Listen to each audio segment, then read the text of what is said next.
Hello again. After viewing the security part of the code, we are going to do a last change that is going to add a new entity. I have this branch here to entities API. Well, let's view what has changed again as we have done before. We're going to compare with security, that is the last branch. And we have change in the application code. Why? Because we're going to use a different database. I don't want to mess with the original one. So I have a database that is called contacts2. But we don't need to change anything in the POM or anything. The only thing that we need to do is create the meeting class. So we're going to have contacts and we're going to have meetings, and the meetings are going to have contacts inside, and the meeting repository. So let's view what we have done to make it work. Well, the first thing is view that we have created the meeting class. The meeting class has exactly the same that before. It's a REST resource. The table is going to be called meetings. We have an ID. We have a place for the meeting. We have a date for the meeting. And we have this. That is the real interesting change. This is related with GPA. So that's not only a REST thing. It's going to be happening in every application that has a database and you are using GPA to declare some many-to-many relations. But I'm going to explain it very quickly here. So we want many-to-many means that the meetings are going to have a lot of contacts, and the contacts can be in a lot of meetings. So to do that, we join with a table. If you remember from databases, when you create a many-to-many, you need another table that is going to be in the middle, linking both original tables. So we're going to have a join table. Join table, I put the name meeting contacts. The name can be whatever you want. And the join columns is going to be called meeting ID. That is going to reference to ID in this one. And the inverse join column is going to be the contact ID. That is going to reference the ID field in the contact table. So I say that this column name is going to be contacts and is a list of contacts. So a meeting can have a lot of contacts. This is the way to declare that. And contacts, of course, is this class that we defined before, but now we need to say, okay, sorry, we have a many-to-many with other table that is meetings here. So we are going to have a list of meetings for every contact. We have a list of contacts for every meeting, and we have a list of meetings for every contact. This is how this works in GPA. And we need to say where in the meetings we have stored all the contacts. So if we go to meetings, this field is called contacts. That's why we put here many-to-many made by contacts. Okay, again, this is not REST, this is GPA, but it's interesting to know because if you do REST in APIs, you are going to need to do that a lot. The other thing that we have done is create a meeting repository, exactly the same that we did with the contact repository, so there is no difference. The only thing that we say is that the path is going to be meetings.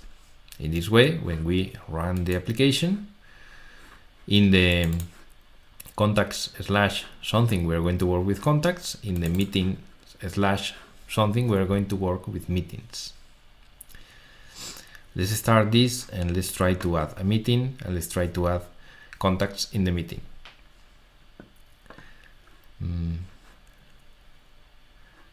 So let's go to Postman. Now everything is starting. And I think I should have here something. Okay. Yes.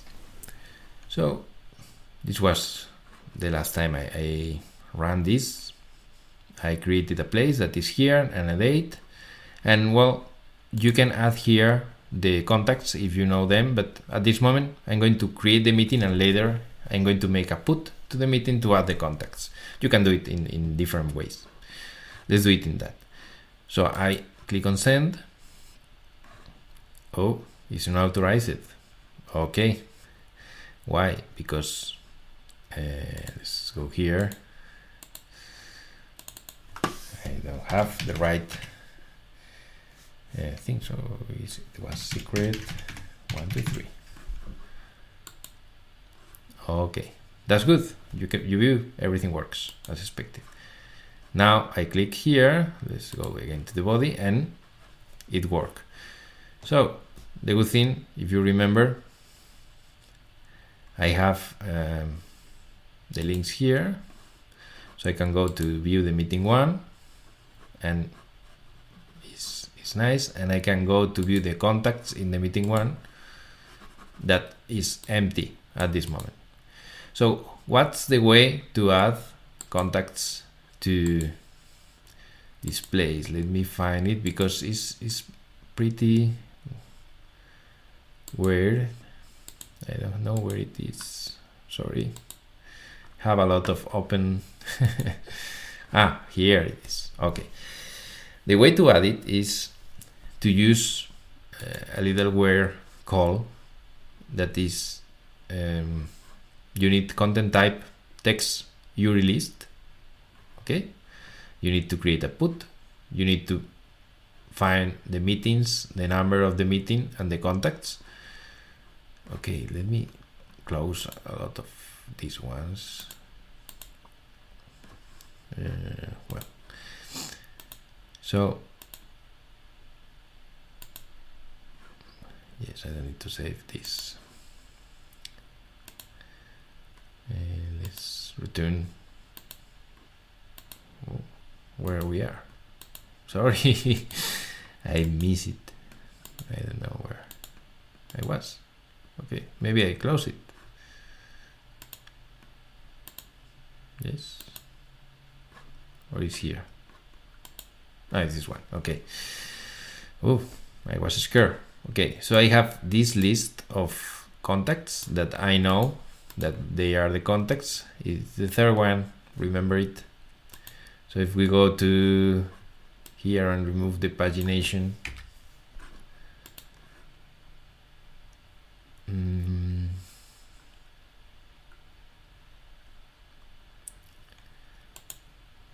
no, this is not what I'm going to do.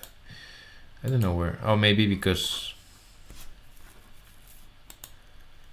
yes, it can be because the, oh, of course. Sorry. I'm using a new database. I didn't remember about that. So I was saying, what happened? Okay, I'm not using contacts now. I'm using contacts too. Okay, and you can view here, I have the table contact, I have the table meetings, and I have the meetings contacts. Okay, meetings contacts, if we make a select, we can view that it has the meeting ID and the contact ID. It's going to be for this. So again, okay, let's create a contact. Okay, let's create 3 or 4 times that we can repeat it. So now if we go to the list of contacts, we have contacts to add. Okay, so contact 5 and contact 6 are good contacts. And if we instead contacts, we do meetings, we have this meeting that is the meeting number 1. Okay, so now if we return here, we need to say that meeting number 1, we want to add a contact number 5 and number 6. I think these are good. And remember, we need content type text your URI list to do this. If we click on send, it's not returning but successful. Okay, so if now we go to this list of meetings, apparently nothing is going to change, but if we click on meeting contacts, we have these 2 contacts in this meeting. Okay, and in fact, if we look at Louis Johnson, it has now the meetings list with the reference to the meeting to this contact list that is the same. Okay, so we are linking everything, and we have added contacts to the meeting. Let's check database. Let's update this, and we have for the meeting ID 1, we have the contacts 5 and 6. Okay, so that's the way to add and work with more entities. With this, we can have a REST API with the right path and with the right pagination and links and everything, with very few lines of code. I hope that this can be helpful for you, and the next time you need to create quickly a backend application with an API, you remember the Spring Boot and you use this, because it's going to save a lot of time for you.